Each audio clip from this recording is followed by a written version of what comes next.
What up, Cavs Nation? I'm your host, Ethan Sands, and I'm back with another episode of the Wine and Gold Talk podcast. I'm joined by your favorite beat reporter, Chris Fedor. Chris is back on the pod after taking a much needed and much deserved day off. How are you feeling today, my friend? Man, I'm still fighting it. It's so strange, Ethan, because basically every time like something significant is about to happen in my life, whether it's a holiday, going on a long road trip, or in this case, going to summer league. I mean, I've been healthy this entire summer. I've been healthy like since January, basically. And now, a few days before I'm set to leave for Las Vegas on a 4-game trip, um, of course, I have to get sick. And of course, I have to deal with something. And part of it is, I've got a 2.5-year-old son who brings home whatever it is he brings home from his Perky Kids program. And then he gives it to my wife, and then my wife gives it to me. And Elliot is in this stage now where he just wants kisses all the time. He is such a lover, and he won't just give one kiss. He wants 5 kisses. It's always 5 kisses. So he was sick for like the last week, basically. But as his dad, what am I supposed to say? I'm not going to turn down those kisses. I'm not going to tell him to go away or whatever. I know it's probably going to get me sick because I'm hugging him, because I'm snugging with him, because I'm kissing him. But I'm not going to tell him no. There's no way that I'm going to start that. So I just sucked it up and just accepted the fact that I was probably going to get sick because he had it pretty bad. My wife had it pretty bad. And I had fought it for a while. Like it hadn't gotten to me. But yesterday I basically had no voice. And at least today I can talk somewhat. And I don't feel as bad as I did yesterday where my body was just like worn down completely. Dad sacrifices, man. I can only imagine. But also, glad to have you back. We're here to talk Thank you. about all things Cavs as we do 5 days of the week throughout the week. And I mean, Chris, we got to talk again with some more personnel from this Summer League roster, and all of the things that we're hearing are exciting. These guys are happy to be here. DJ Burns got to talk to us today. One of my favorite anecdotes from today's press conference was just him reliving kind of his NCAA tournament stardom rise over the last portion of his collegiate career, and him mentioning that it was great. It was a fun time, except when he tried to go back to his car and had to wait 20 minutes to get there, presumably because fans were asking him for signatures and all of these other things. But Mm-hmm. Chris, what were your takeaways from all the guys we talked to today? We also talked to Emoni Bates, and we also talked to Pete Nance. So what are some of the things that you took away, maybe even a fun anecdote that you heard?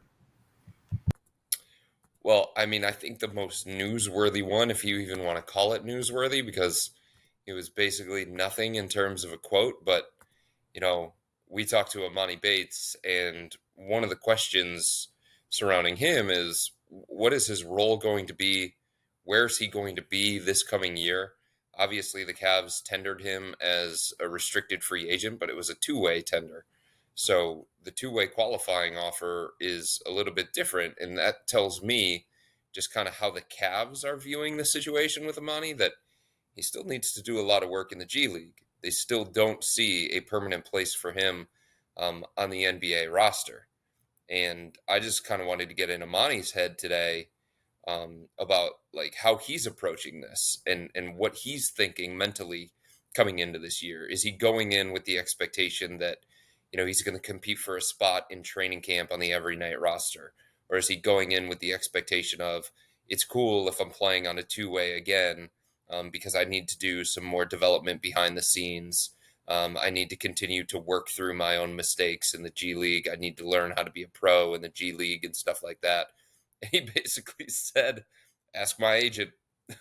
I let my reps handle that sort of thing. So that kind of gives me an indication. I don't want to put words in his mouth, right? He was probably caught off guard with that particular question. It's months away before that's decided. But that particular response makes me feel like he thinks he's going to be on the NBA roster, or he thinks he should be on the NBA roster. And the whole playing another year on a two-way contract and spending a majority of his second season in the NBA down in the G League is not something that's all that appealing to him. I'm sure he would do it if that's the direction that it goes. I'm sure if it's presented to him a certain kind of way that we don't have a spot for you, we don't have reps for you, we don't have minutes for you, this is the best thing for your development, then he's going to do it. But he also mentioned just how difficult it was to go up to the NBA level, down to the G League, up to the NBA level, down to the G League. And way, way, way back in the day, Ethan, I used to have conversations with Joe Harris about that. Remember Joe Harris? He was the guy we would joke about just being on a bus constantly because he would shuttle himself to Canton and then he would get to the arena like shortly before tip off just so that he could suit up and be an extra body for the Cavs. And he said it was exhausting and he said it was mentally taxing on him as well. And it was something that wasn't really easy for a young guy trying to find his way in the NBA.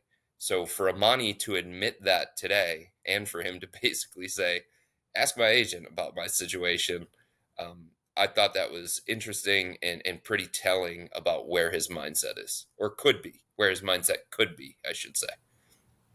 I think it's also important to note that he understood the value of the G League, right? Because he was Mm-hmm. like, it was good for my first year. It's good for my Right. experience. It's good for my exposure and those kinds of things. But he also understands that basketball was something that was almost taken from him, right? His Mm-hmm. college days, he had some personal issues going on that are now handled and things of that nature. But him going from Memphis to Eastern Michigan and having his draft stock go from being potentially the number one overall selection in the 2023 draft or to going all the way down to being the number 49 draft pick by the Cavs in the second round.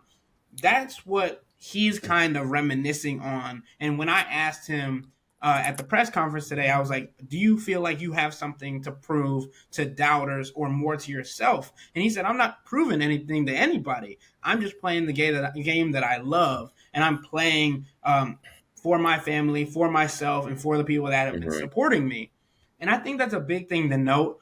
Also, we've talked about it because we saw it online and how the discourse went on Twitter or X, formerly Twitter, with Emoni talking about his weight gain that I think could be helpful for him. Obviously, he didn't put on a lot of fat. He's muscular more now than he Uh-huh. was last year. He went from 170 last year. He's listed as 190 on the roster for the summer league team. But he even said that he gained 26 pounds. He doesn't want you to discredit those extra 6 pounds, Chris. He's up to 196. He's aiming for 200 or something like that. So I Mm-hmm. think it's important just to understand for how his development is going and how his game can grow because we know when he was on the court against NBA guys, and I wrote about this for cleveland.com, he was mismatched on especially Right. on the defensive end of the ball. Guys would bully him, target him, and all of those things. And we talked about it Mm-hmm. previously on a different podcast about him going up against Charlotte Hornets, basically their G League roster in an Mm-hmm. actual NBA game and still struggling. I believe he had 6 turnovers. Obviously, he was also in a role that he's not used to. Craig Porter Jr. injured himself, so it was a lot of different things going on at the same time. But if that definitely still was a situation where Emoni Bates could have been like, "Hey, this is me playing against the quote unquote NBA team.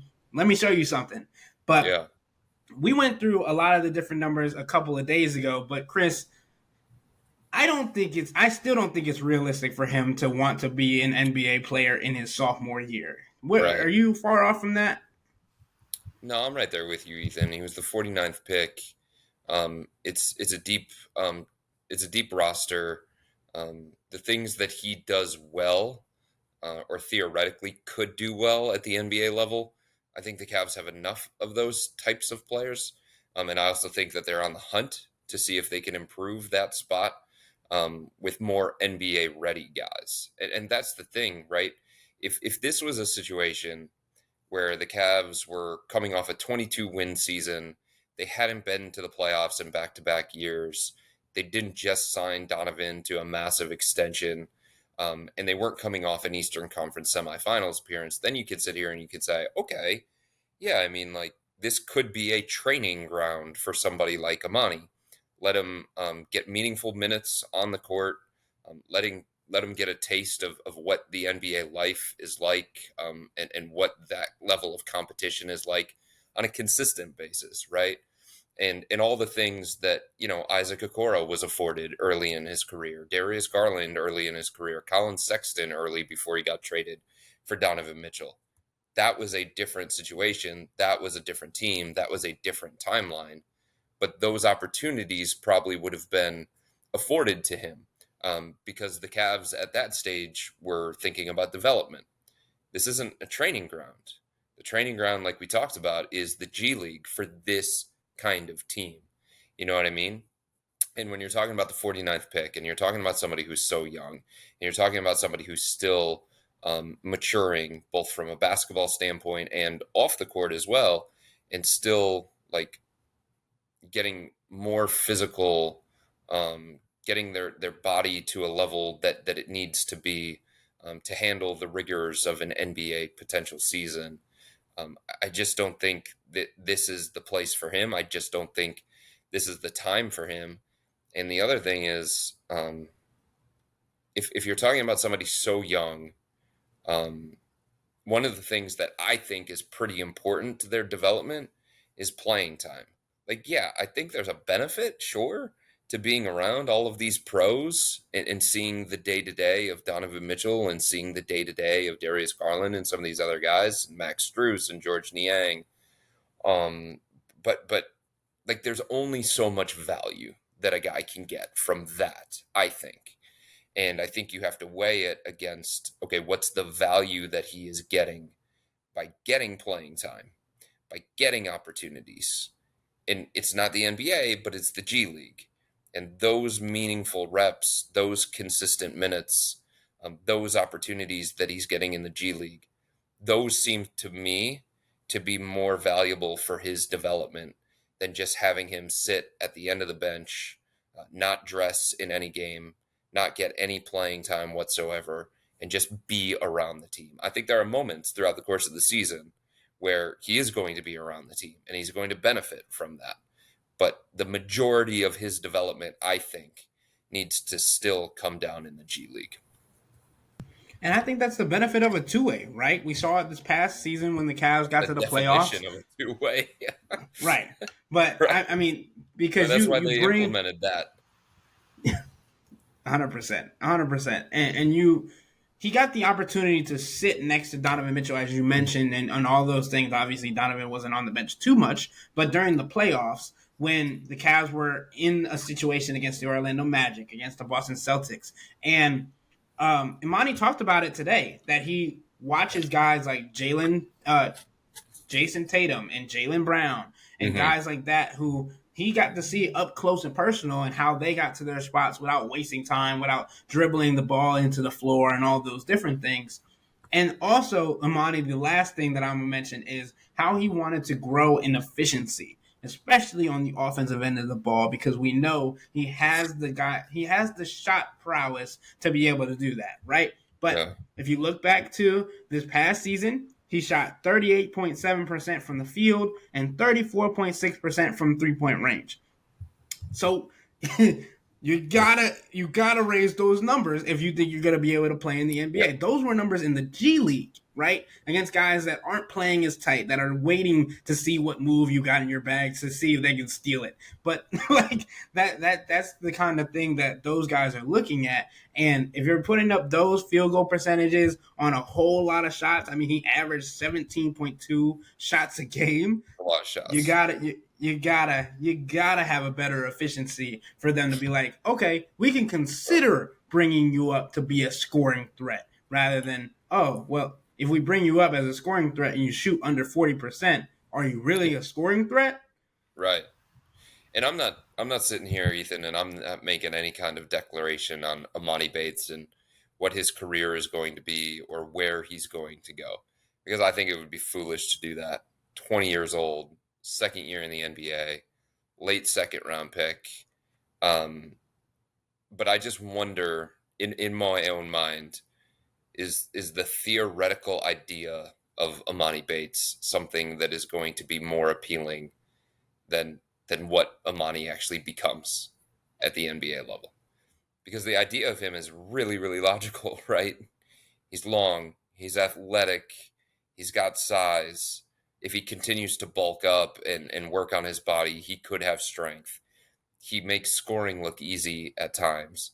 He's got a smooth, polished shooting stroke, picturesque even, that has NBA range, maybe even longer than NBA range, right?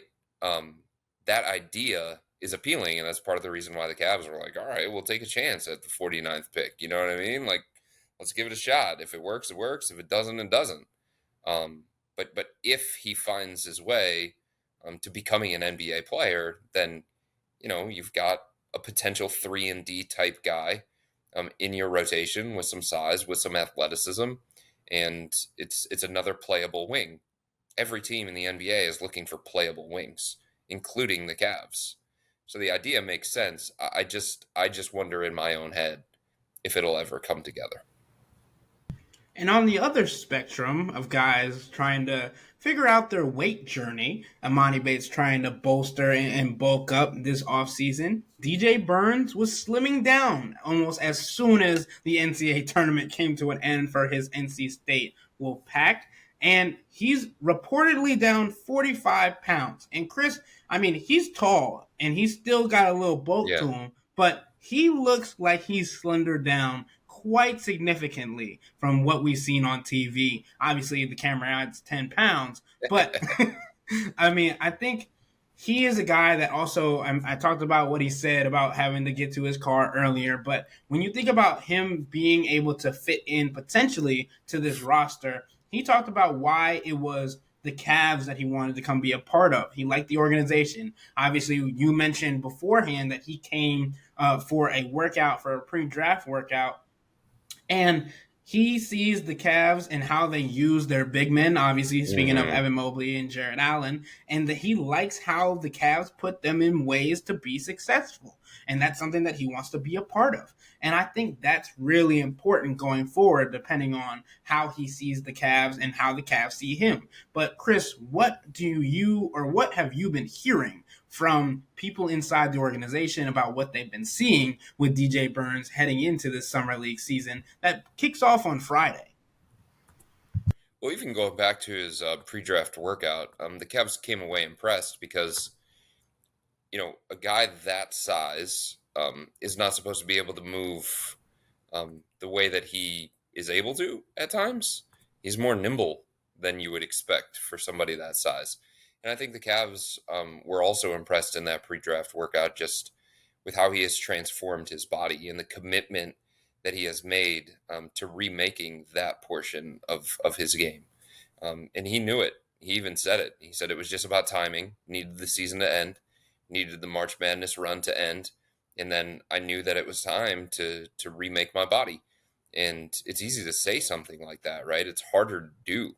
And he's been able to do that, and the way that he um, handled that weight loss and the way that he performed in the pre-draft workout with his new body was something that impressed the Cavs. And you can tell that the personality is something that would fit here. You can tell that his personality and his attitude and his demeanor, it's all the kind of stuff that the Cavs value, that they would gravitate toward. We've talked so many different times, Ethan, about when you draft a player, not just drafting a skill set. It's not just about their shooting. It's not just about their pick and roll defense. It's about them, who they are as people, because you're drafting people and you're bringing people into your organization. I mean, I'm not saying that he's going to be on the NBA roster.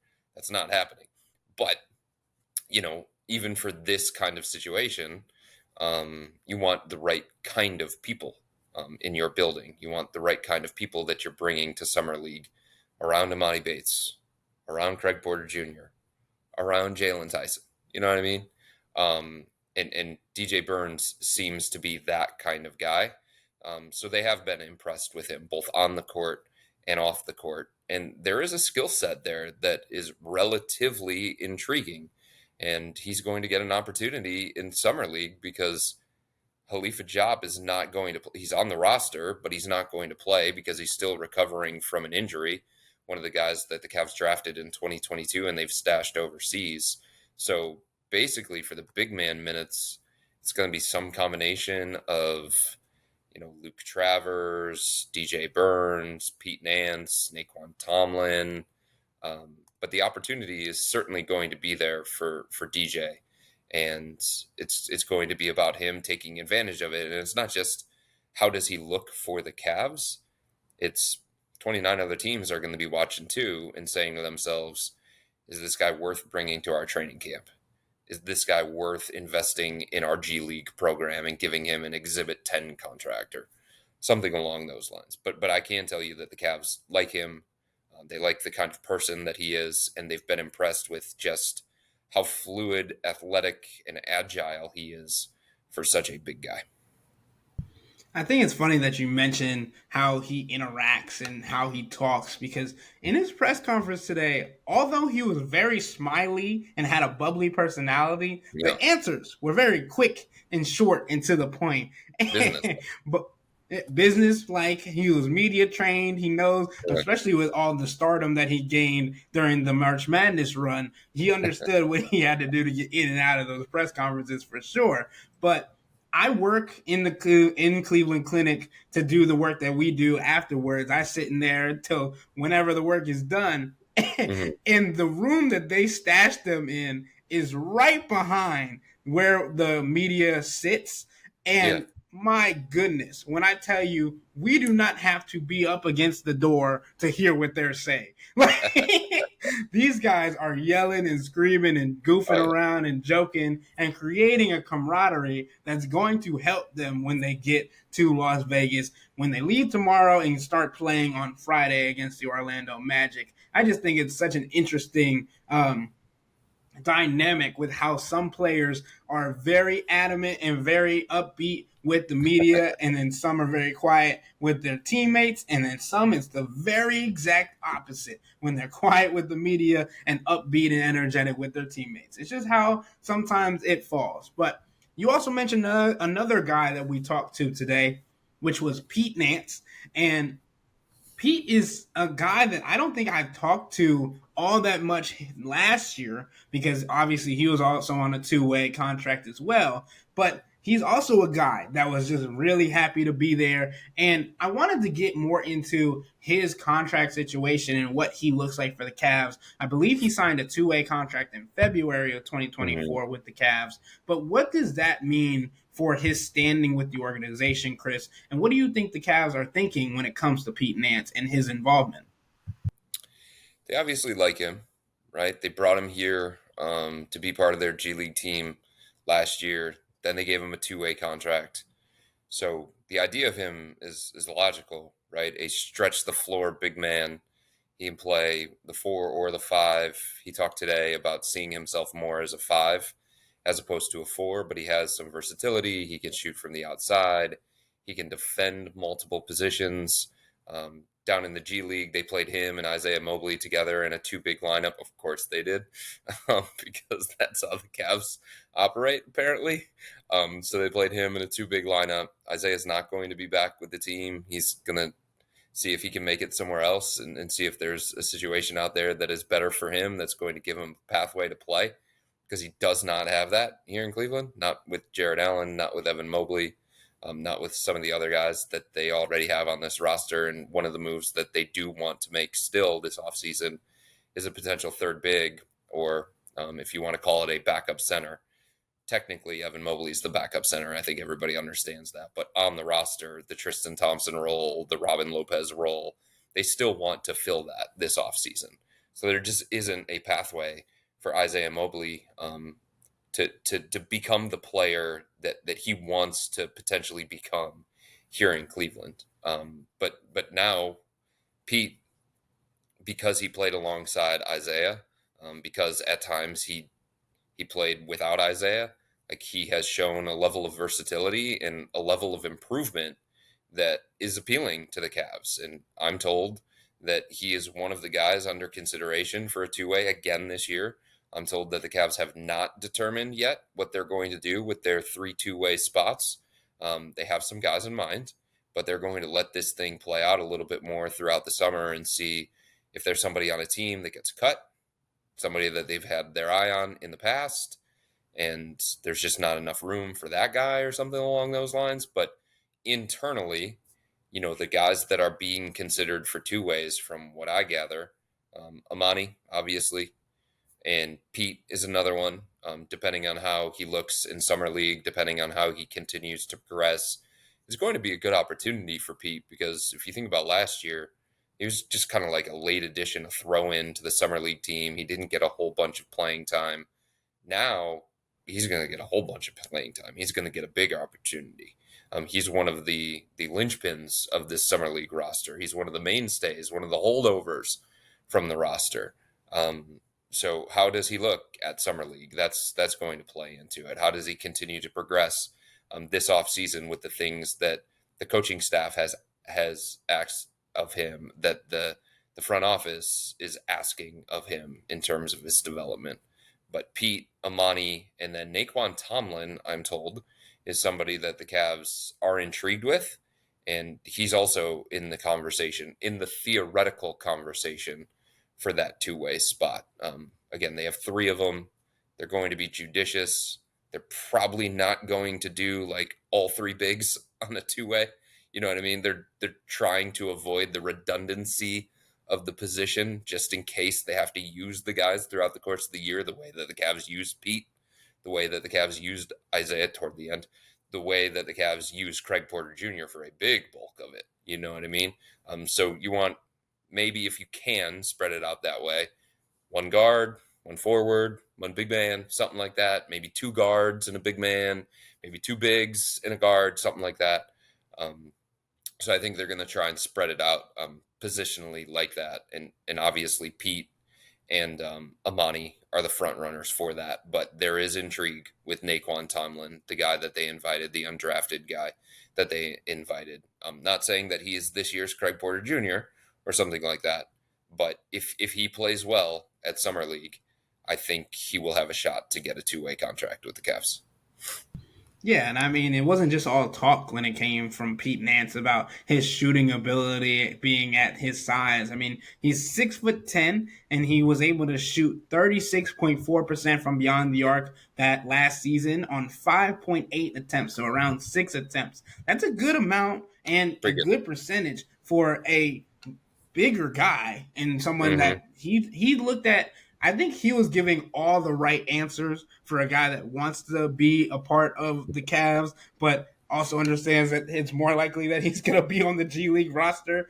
But because he was like, I can play the floor, I can stretch the floor, I Right. can shoot the ball, I can do all of these things that the Cavs are looking for at 6'10" and above. Like, Mm-hmm. I think it was a really good conversation with Pete, and he was just somebody that also understood that his brother and his Yeah. family have ties to the Cavs, and talked about how he's kind of worked out with Larry Nance Jr. a little bit, but that he had confidence that if a one-on-one game were to go down, Pete would be the victor. But Chris, you also mentioned something that I thought was really important. Me and Jimmy talked about it on yesterday's podcast, the Evan Mobley situation and how Mm. Isaiah Mobley kind of fits in with that. I know Isaiah Mobley was not offered a qualifying offer as of yesterday, but you saying that he's going to try himself somewhere else because of the situation makes a whole lot of sense. But do you think that that has any ties to what's going on with Evan? Maybe why it's taking so long?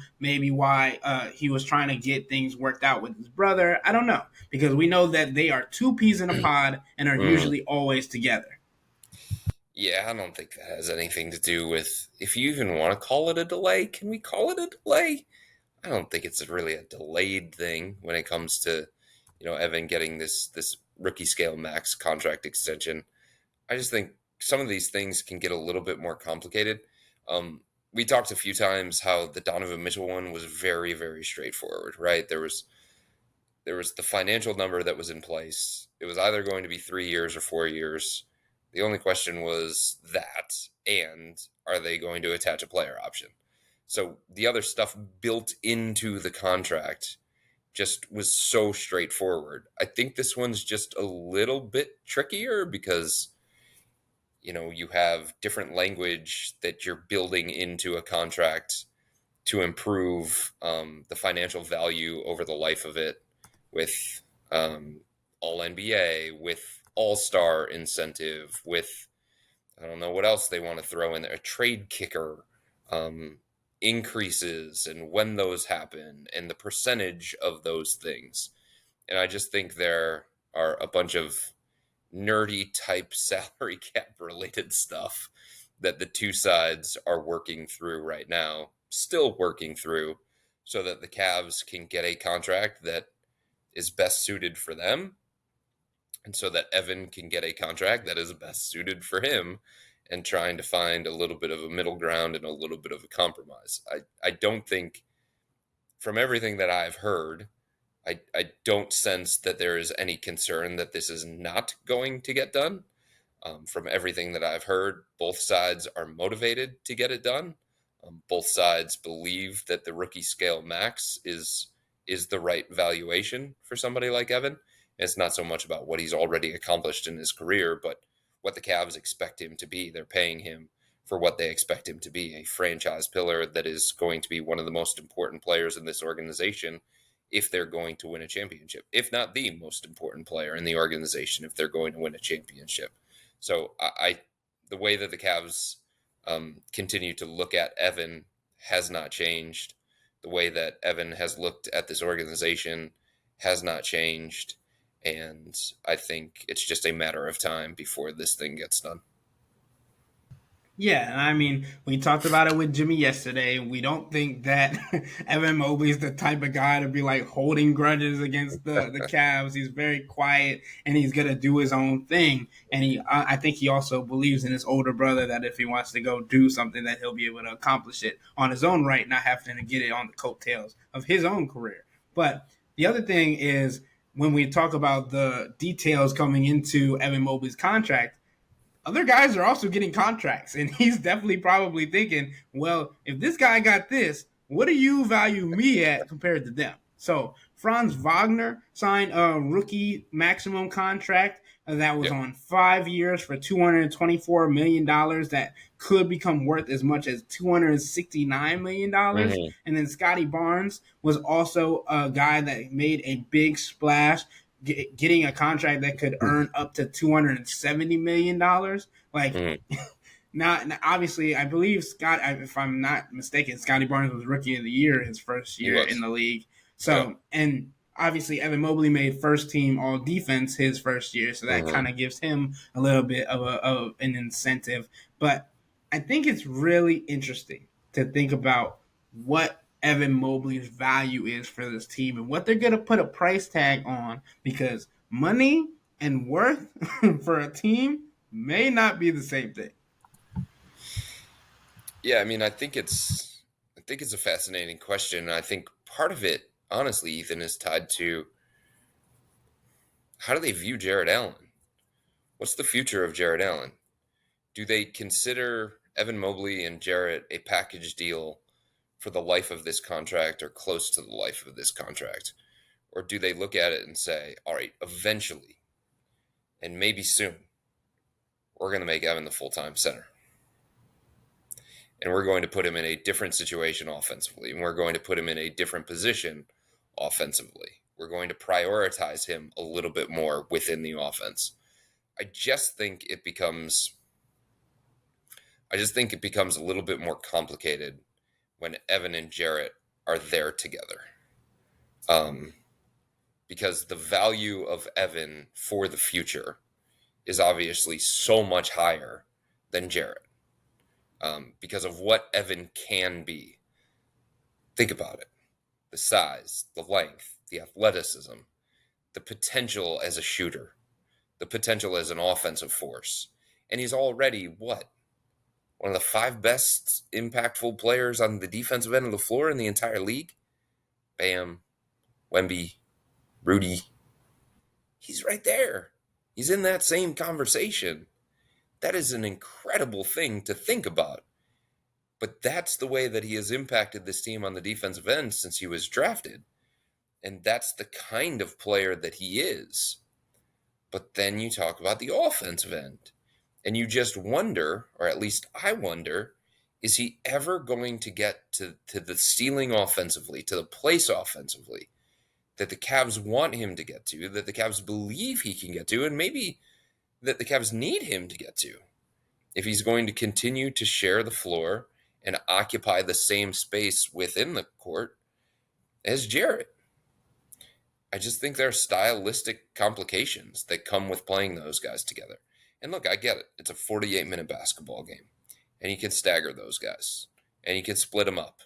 And they're probably only going to play together at the beginning of the first quarter, and then the end of the second quarter, beginning of the third quarter, and the end of the fourth quarter. But I just think if you think back to San Antonio, once they finally decided, you know what, bleep this stuff about Wemby playing the four. We're just going to give him the platform to play the five and see what happens.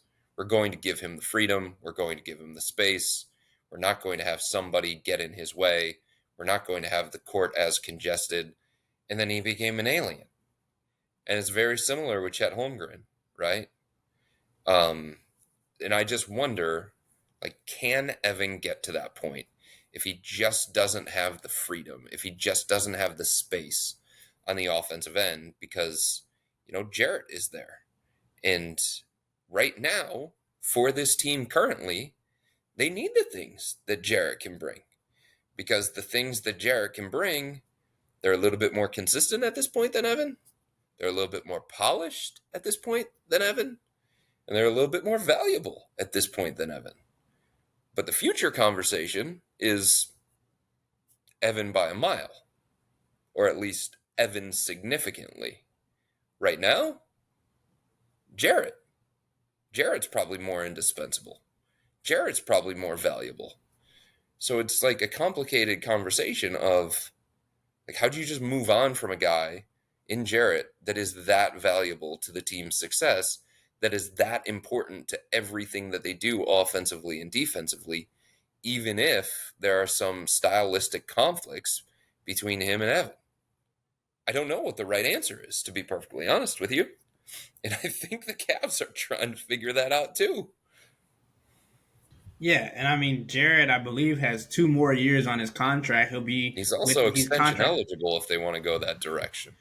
He is extension eligible, and that's what I'm going to get into. I think it's because he's scheduled and contracted to be on until the 2020 after the 2025-2026 season. And I think if you're Jared Allen, you're looking at this season and you're like, well, this is a contract year. This is a year that I have to prove how indispensable I am, because we've seen it, right? And we've seen how much he's been able to impact the Cavs when he's on the court. He's going to be returning from a rib injury. He's going to be working in a different offense, a different style, and a different coach. Are you going to be able to bring the same kinds of things that you did when Evan Mobley is probably going to have more opportunities to bring the ball up the floor, Right. to create in space, to do those kinds of things that Kenny Atkinson preached to the Cavs organization in order to get this job? And I think it's interesting because, like you said, Chris, I'm in total agreement. Jared Allen was the first or the second best player on that team when we were talking about the playoffs. And that's what we're talking about with the Cavs. I know and I think you kind of instilled this in me last year. The 82-game season is the 82-game season. As long as you get to the playoffs, that's where it counts. And I think when you think about what he was able to do there and what he's able to bring and help Evan, and how Evan and Jarrett have talked about how they rely on each other so much, I think this is a contract year for Jarrett. And it also gives the Cavs another year to be like, hey, Evan, here's a shot. We're going to put you in scenarios where you are the five by yourself, where you are getting the opportunities to kind of get into the habits of being the starting center not starting, but in the center role on more of an occasion. Can you handle it? And if not, they might extend Jarrett next year. Obviously, he's contract extension eligible now, but I think they're going to have a more patient mindset when it comes to Jarrett because he's kind of more not a back burner, but he's not somebody that's going to raise hands about needing a contract extension like some of these other guys might.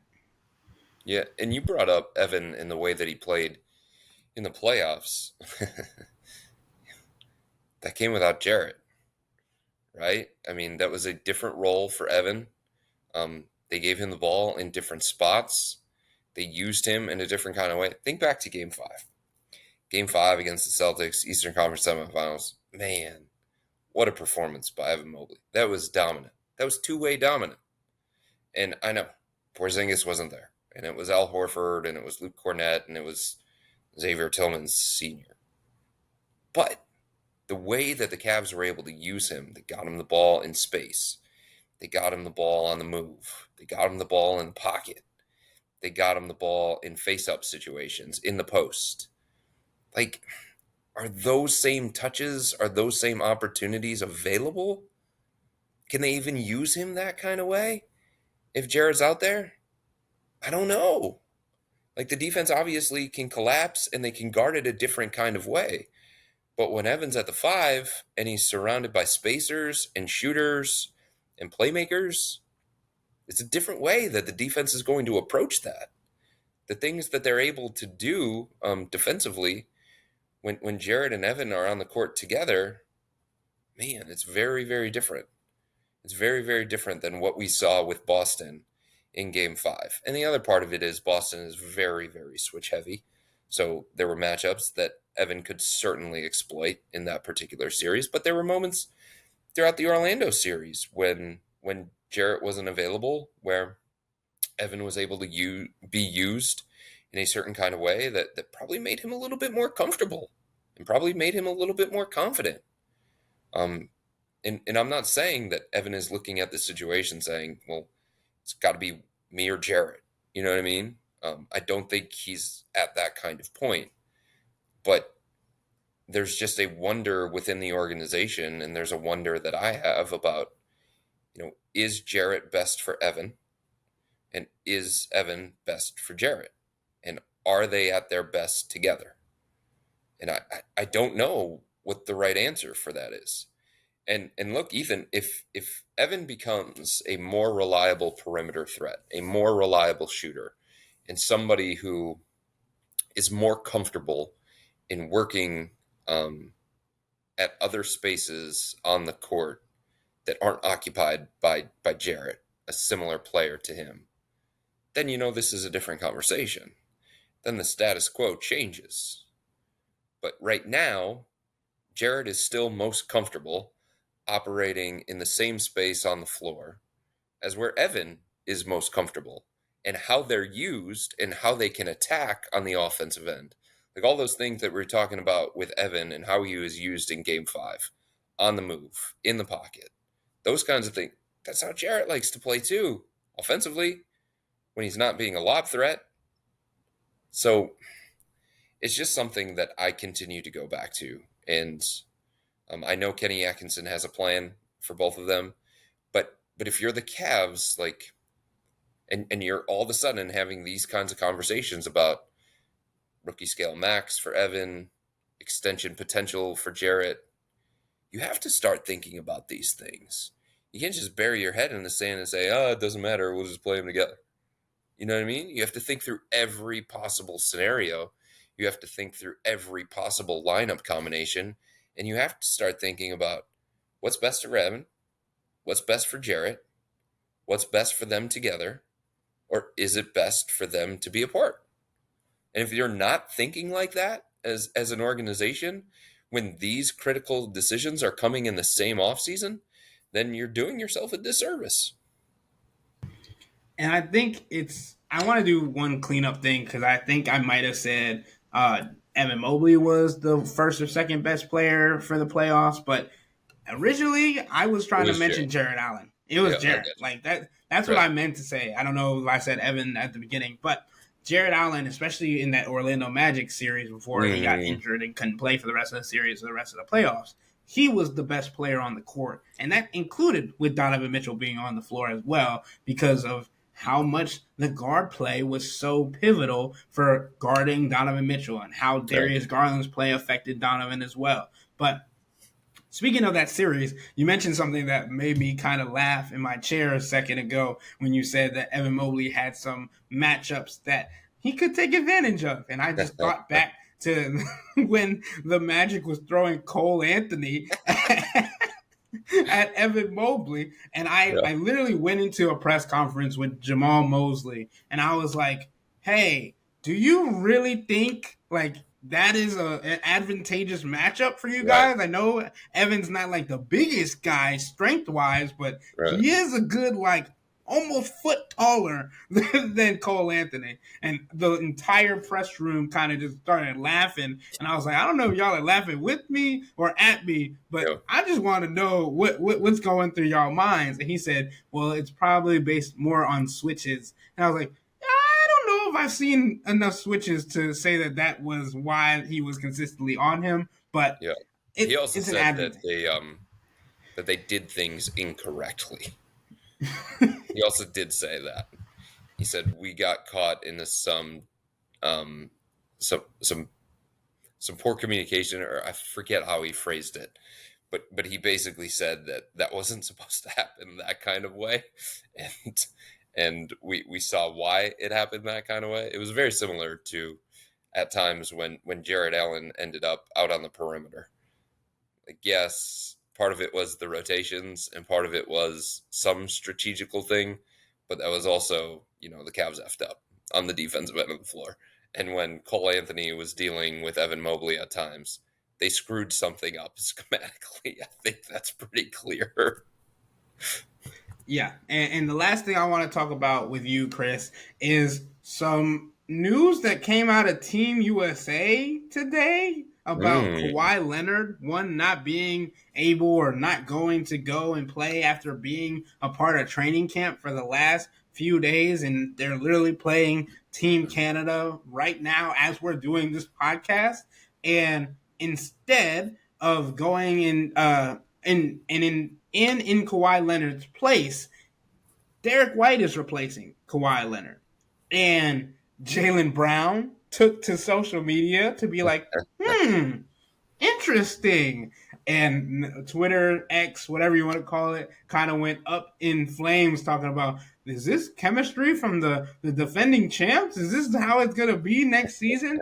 And I'm sitting there on my computer, kind of like in the corner of the room, being like, but why didn't Donovan Mitchell get any any opportunity either? Why haven't we gotten any discourse on why Donovan Mitchell hasn't been asked to come over there? But so I wanted to get your thoughts on why you think Derek White was the best option for Team USA. I think it's because they needed another defensive guard and didn't want to get flamed out in that way when it comes to playing against some of these other teams that do have offensive-minded players. I mean, guarding Shea Gilgeous-Alexander is never an easy task, so having somebody like Derek White would be helpful. But what are your thoughts mhm. on the whole situation? Well, that's the thing that I was thinking about too. And Grant Hill kind of talked about it a little bit tonight, just about building a team and looking for certain kinds of traits and skill sets and trying to blend in. And like, yeah, I get that, but Jaylen Brown can defend too now. Jaylen Brown was dealing with guys in the NBA Finals and during Boston's playoff run. So I don't know that that one really holds up to me. Derek White is a very good defender, and he is a switchable defender, and that's important. And he can block shots, and he can steal, and he can organize and get them into their offensive flow and stuff like that. But if you're talking about a Kawhi Leonard replacement, it seems to point more toward Jaylen Brown to me, a long, athletic wing that can defend. And I think if you unleash Jaylen Brown and you say, hey, man, got enough shooting, got enough scoring, just defend your butt off. Bother dudes at that end of the floor. And these guys have the luxury to do those kinds of things in this kind of format because they just don't have to carry the load offensively or they don't have to carry the load defensively or something like that.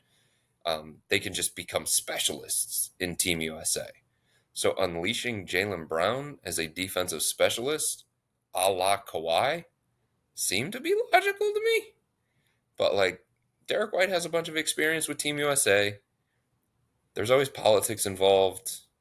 There's always relationships involved. There's always a trust factor involved. So I don't know Jaylen Brown's history with Team USA well enough to say that, part of the reason why they went with Derek White is because of the things that he did for Team USA in the past, or the things that he's participated with Team USA in the past. But I thought Jaylen Brown would have been a logical fit. I think he would have fit on the team from a chemistry standpoint, from a personality standpoint, from a defensive standpoint. But I totally understand if you were looking at Kawhi as somebody who is just going to rebound, block shots, deflections, get out in transition, and maybe score like a little bit here and there. Like, I get Derek White to a degree, just over some of the other guys that seem to be available in the player pool. I don't know if the explanation holds up as well as maybe you would want it to. In saying all of that, how big of a role was Kawhi going to have on this team? He was one of the last guys added to the roster. The main guys on this roster are the main guys, and they're going to get a majority of the minutes. And I don't know that Kawhi was in that mix all that much. Injuries can happen, foul trouble can happen, situations could call for something different. But what are we talking about? The 10th guy on the roster? I don't think it's going to be a difference between Team USA winning the gold or not winning the gold if they would have brought Donovan Mitchell or not, right? Or if they would have brought Jaylen Brown instead of Derek White. Is Derek White and his role on Team USA going to be that significant? Are they going to sit back and say, man, we lost the gold medal because we brought Derek White as one of the last guys on this roster? I don't think so. If they're going to lose the gold medal, it's because the other teams are more experienced, have more chemistry, play better than them, are better built than the roster. But I find it hard to believe that this is going to be that big of a deal once the Cavs, or once the Team USA actually gets into pool play and they start going at it for a gold medal. I found it so interesting when you were talking about like players that normally are high level scorers in the NBA being kind of converted into defensive specialists, because on the Redeem team, it was Kobe Bryant doing that. Kobe Bryant came in and saying, I want to play defense. And I was like, all right, you're one of the best scorers the NBA's seen. Like, one of the guys that people say don't pass the ball, and you want to just play defense? Like, that blew my mind and made me like Kobe Bryant even more than I already did. But also, you talk about how important this roster construction is and how these guys are meshing and all these conversations. It's just so interesting to watch these guys communicate and how they talk to each other and how they've talked about who they wanted to play with the most and all of those things. But when it comes to Derek White or whoever would have gotten selected to join the Olympic squad, I can only imagine how mentally draining and travel that would have been, because you get a call randomly one day, hey, Kawhi can't go. We need you on a flight to Paris or to Las Vegas right now so we can play. And I was like, I just saw Derek White. I think he was in Colorado recently doing some work at his old school. Like, that's the amount of traveling that some of these players have been doing is out of this world. It blows my mind. But I think that is so interesting when it comes to everything going on around the Olympics and how this team is going to get going. I don't know about you, Chris, but I'm gonna wrap this podcast up so I can go watch the end of this Team USA Team Canada game, because I want to see somebody dunk on Dillon Brooks. But so, with all that being said, that'll wrap up today's episode of the Wine and Gold Talk podcast. But remember to become a Cavs insider and interact with Chris and me by subscribing to Subtext. Sign up for a 14-day free trial or visit cleveland.com/Cavs and click on the blue bar at the top of the page. If you don't like it, that's fine. All you have to do is text the word STOP. It's easy. But we can tell you that the people who sign up stick around because this is the best way to get insider coverage on the Cavs from me and Chris. This isn't just our podcast. It's your podcast. And the only way to have your voice heard is through Subtext. Y'all be safe. We out.